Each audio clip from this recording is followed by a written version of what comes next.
លោកគ្រូបាននៅខ្មែរតែយើងទៅរក admin កាន់ page ឬអត់លោកគ្រូ អត់តម្រូវទេបងអត់ចាំបាច់ទេបងឥឡូវ នៅខ្មែរយើងហ្នឹងបងទាំងនៅភ្នំពេញនៅតាមបណ្ដាខេត្តអត់ចាំបាច់ទៅរក admin របស់គេឬក៏ account នៅក្រៅប្រទេសមកកាន់ page ហ្នឹងគឺអត់ចាំបាច់ទេអញ្ចឹងណា គឺប្រើ account ខ្មែរកងធនាគារខ្មែរ admin ខ្មែរនឹងតែម្ដងបងទីតាំងខ្មែរនឹងតែម្ដងគឺមួយសិតមួយឈុតនឹងតែម្ដងអញ្ចឹងណា នឹងបកស្រាយជូនផ្ដល់កម្លាំងចិត្តបងប្អូនយើងនៅខ្មែរយើងណាលោកគ្រូចង់ឲ្យមានហ្មងណាចង់ឲ្យមាន page ឬក៏ Facebook account អាជីពនឹងគេលេងណាបងយើងផុសរាល់ថ្ងៃហើយចូលជាយើងផុសរូបភាពវីដេអូយើងរកចំណូលហ្មងទៅបងមិនល្អជាងអញ្ចឹងណា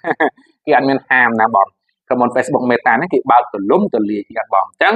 យោបល់លោកគ្រូហ្នឹងគឺយើងប្រើប្រាស់បណ្ដាញសង្គមហ្នឹងលេខអ៊ីនធឺណិត 4G Wi-Fi ហ្នឹងឲ្យកើតជាប្រយោជន៍ផ្ដល់កម្លាំងចិត្តអញ្ចឹងណាហើយដូចបងនេះបងម៉ាក់ច័ន្ទមនីរតខាងភេកស៊ូណាអត់ចាំបាច់ទេបង account បង admin បងកុងធនាគារបងប្រយុទ្ធបានតែម្ដងអញ្ចឹងណាអរគុណ